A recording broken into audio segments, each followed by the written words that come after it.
تو روح روانم یادت آرام جانم. اعوذ باللہ من الشیطان الرجیم. بسم اللہ الرحمن الرحیم. السلام علیکم ورحمۃ اللہ وبرکاتہ. سب سے پہلے میں اللہ سبحانہ تعالیٰ کی آخری حجت اپنے وقت کے امام کو اپنے مولا امام رضا علیہ السلام کی ولادت کے موقع پر مبارکباد پیش کرتی ہوں. تمام عالم اسلام اور خصوصاً تمام شیعان حیدر کرار کو مولا امام رضا کی ولادت کی مبارکباد. عزیزان گرامی، شاعر کا بڑا خوبصورت شعر مدحت کا ہنر وصف کے ایوان میں دیکھو، مدحت کا ہنر وصف کے ایوان میں دیکھو، اللہ کے ایک نور کو ایران میں دیکھو. اے کاش کوئی مفتی و ملا سے یہ کہہ دے، اے کاش کوئی مفتی و ملا سے یہ کہہ دے، جنت کی فضاؤں کو خراسان میں دیکھو. اس طرح سے دیکھا کرو معصوم کا روضہ، اس طرح سے دیکھا کرو معصوم کا روضہ، جیسے کسی قرآن کو جزدان میں دیکھو. عزیزان گرامی، مولا امام رضا علیہ السلام کی ولادت کا دن سب کو مبارکباد. اور یہ وہ مولا امام رضا ہیں کہ جن کے والد بزرگوار کا نام امام موسی کاظم علیہ السلام تھا.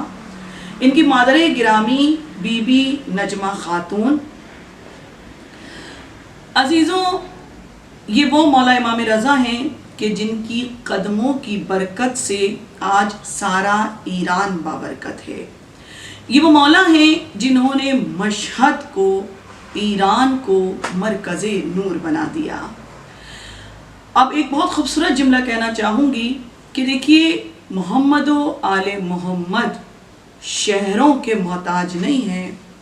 بڑا خوبصورت جملہ کہ دیکھیے، محمد و آل محمد وہ ہیں کہ جو مکے میں آئے تو مکہ کو مکہ معظمہ بنا دیا، مدینے میں آئے تو مدینہ کو مدینہ منورہ بنا دیا، اگر جنگل میں چلے گئے تو کربلا کو کربلائے مولا بنا دیا، اور مشہد میں آ گئے تو مشہد کو مشہد مقدس بنا دیا، ارے نجف میں آئے تو نجف کو نجف اشرف بنا دیا، کاظمین میں آئے تو کاظمین کو کاظمین شریفین بنا دیا.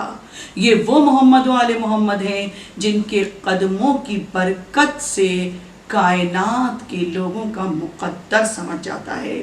عزیزان گرامی، میرے مولا امام رضا کے نام کا سکہ جاری ہوا تھا.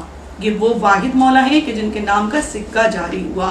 لیکن عزیزوں، کچھ چاہنے والوں نے، مولا کے محبوں نے، مولا کے عاشقوں نے اس سکے کو خرچ نہیں کیا، بلکہ اپنے بازو پر امام ضامن بنا کر اپنے بازو پر باندھ لیا کرتے تھے. عزیزوں، ایک بات اور کہنا چاہوں گی جو میں چاہتی ہوں کہ میرے تمام سننے والوں تک پہنچ جائے، کہ مولا امام رضا کا وعدہ ہے کہ جو میری زیارت کو آئے گا، میں 3 مقامات پر اس کی مدد کرنے ضرور آؤں گا. دیکھیے، سب سے پہلا موقع جو انسان کی زندگی ختم ہونے کے بعد آتا ہے وہ قبر کی پہلی رات ہوتی ہے، کہ جب انسان کے اوپر سب سے زیادہ سخت ترین رات ہوتی ہے. وہ جب پہلی رات ہوتی ہے تو اس وقت منکر نکیر آتے ہیں اور انسان سے سوالات کرتے ہیں، مردے سے سوالات کرتے ہیں. سوال کس چیز کے ہوتے ہیں؟ ایمان کے، عقیدے کے، کتاب کے، قرآن کے، یہ تمام سوالات کیے جاتے ہیں. عزیزوں، اس وقت میرے مولا امام رضا کا وعدہ ہے کہ جو شخص میری زیارت کو آئے گا، میں قبر کی پہلی رات اپنے زائر کی مدد کے لیے اس کی قبر میں ضرور آؤں گا. شیخ عبدالکریم حائری جو حوزہ علمیہ قم کے بنانے والے ہیں، شیخ عبدالکریم حائری کہ جن کی قبر جناب معصومہ قم سلام اللہ علیہ کے روضہ مبارک میں موجود ہے. بہت بڑا نام ہے شیخ عبدالکریم حائری. جب ان کا انتقال ہوا تو ایک مرتبہ وہ اپنے بیٹے کے خواب میں آئے. جب وہ اپنے بیٹے کے خواب میں آئے تو بیٹے نے ایک مرتبہ پوچھا بابا جان کیا سب کچھ بہتر تھا؟ کیا سب کچھ بہتر ہے؟ ایک مرتبہ شیخ عبدالکریم حائری نے جواب دیا بیٹا سب کچھ بہتر تھا لیکن مجھے افسوس ہے کہ میں اپنے مولا امام رضا کی زیارت کو کم جایا کرتا تھا. بیٹے نے سوال کیا بابا جان آپ کتنی مرتبہ مولا امام رضا علیہ السلام کی زیارت کو گئے تھے؟ وہ جواب دیتے ہیں بیٹا کوئی 200 مرتبہ میں ان کی زیارت کو گیا، لیکن جب قبر کی پہلی رات آئی ہے تو مولا امام رضا علیہ السلام قبر میں 200 مرتبہ میرے پاس تشریف لائے.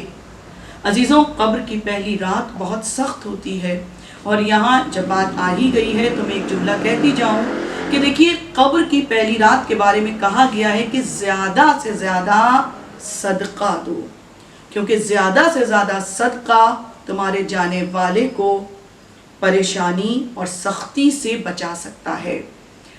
دیکھیے صدقہ آپ ویسے بھی روزانہ دیں اپنے جانے والے مرحوم کا، لیکن وہ صدقہ بھی فائدہ دے گا، لیکن سب سے زیادہ صدقہ وہ فائدہ دے گا جو قبر کی پہلی رات کو ادا کیا جائے گا. تو سب سے زیادہ صدقہ دیں، اور امام رضا کا وعدہ ہے کہ قبر کی پہلی رات میں اپنے زائر کی مدد کے لیے ضرور آؤں گا. اچھا دوسرا مقام کون سا ہوگا؟ کہا 3 مقامات پر آؤں گا نا. دوسرا مقام کون سا ہے کہ جب مولا نے آنے کا وعدہ کیا ہے کہ جب مومن کا مولا کے زائر کا اعمال نامہ کھولا جائے گا. جب مولا کے زائر کا اعمال نامہ کھولا جائے گا اور جب اس کے اعمال پڑھے جائیں گے تو مولا امام رضا علیہ السلام کا وعدہ ہے کہ جب میرے زائر کا اعمال نامہ کھولا جائے گا تو اس سے پہلے میں اپنے زائر کی مدد کے لیے اس کے پاس ضرور آؤں گا. دیکھیے 2 مقام یہاں پر ہو گئے. قبر کی پہلی رات ہو گئی، اس وقت منکر نکیر کو جواب بھی دے دیے. دوسرا مرحلہ آیا ہے اعمال نامے کا کہ جب اعمال نامہ کھولا جائے گا. اب وہ تیسرا مقام کون سا ہے؟ تیسرا مقام ہے مولا ارشاد فرماتے ہیں وہ ہے پل صراط کا مقام، کہ جب پل صراط پر سے میرا زائر گزرے گا. دیکھیے پل صراط کیا ہے عزیزوں؟ پل صراط تلوار سے زیادہ تیز اور بال سے زیادہ باریک ہے. اس کے بارے میں کہا گیا ہے کہ پل صراط کی چڑھائی 1000 سال کے برابر ہے، اس کا راستہ 1000 سال کے برابر ہے، اور اس کے جب اترنے کی باری آئے گی تو وہ بھی 1000 سال کے برابر ہے. یعنی اتنا لمبا عرصہ ہے. مولا امام رضا علیہ السلام ارشاد فرماتے ہیں کہ میرا زائر جب پل صراط پر سے گزر رہا ہوگا تو میں اپنے زائر کی مدد کے لیے اس کے پاس آ جاؤں گا، اور پلک جھپکنے میں اپنے زائر کو پل صراط پر سے گزار کر جنت کے دروازے پر پہنچا دوں گا.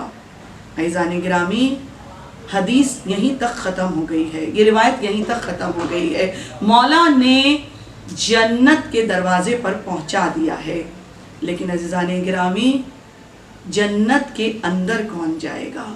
دیکھیے یہ حدیث ہے، یہ میرے رسول اللہ کی معصوم کی حدیث ہے کہ جس کے دل میں علی کی محبت ہوگی وہی جنت میں جا پائے گا.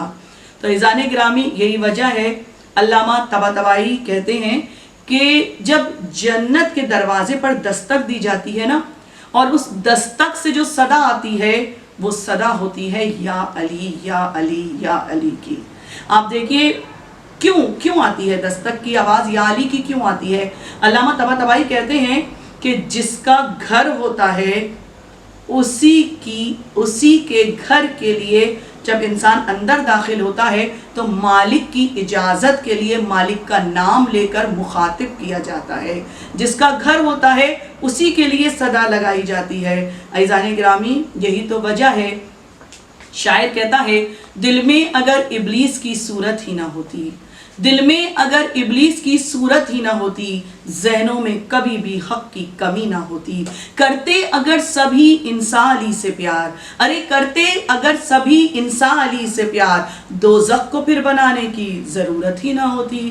عزیزان گرامی کیونکہ کہا گیا کہ میرا مولا علی وہ ہے جو جنت اور دوزخ کا تقسیم کرنے والا ہے۔ عزیزوں، مولا امام رضا کی زیارت کو ضرور جائیں، اور جو مومن اور مومنات نہیں جا سکتے ہیں وہ اس نیت کے ساتھ امام رضا علیہ السلام کی زیارت کو پڑھا کریں کہ جیسے وہ حرم صحن مبارک میں کھڑے ہوئے ہیں۔ عزیزان گرامی، میں اپنی گفتگو کا اختتام اس دعا پر کرتی ہوں کہ مولا امام رضا علیہ السلام، آپ ہمارے ضامن ہیں، آپ ہماری حفاظت کے ضامن ہیں، ہم آپ کا امام ضامن اپنے بازو پر باندھتے ہیں، اپنے آپ کو آپ کی ضامنی میں دے دیتے ہیں۔ مولا، اس دعا کے ساتھ اپنی گفتگو کا اختتام کرتی ہوں کہ مولا ہم سب کو اپنے حفظ و امان میں رکھیے گا، مولا ہم سب کو کرونا جیسی وبا سے نجات دے دیجئے، مولا پھر سے ہمارے محرم، ہماری مجالس اسی طرح برپا ہوں، ہم اسی طرح اپنے مولا حسین کا غم منائیں، مولا ہمیں کرونا سے نجات عطا فرما دیجئے، مولا جو بیمار ہیں انہیں بیمار کربلا اور بیمار مدینہ کے صدقے میں شفا عطا فرما دیجئے۔ جگ میں تیرا نظام سخاوت عجیب ہے، ارے جگ میں تیرا نظام سخاوت عجیب ہے، دنیا کو بانٹتا ہے مگر مولا تو خود غریب الغربا ہے، تو خود غریب ہے۔ تو روح و روانم یادت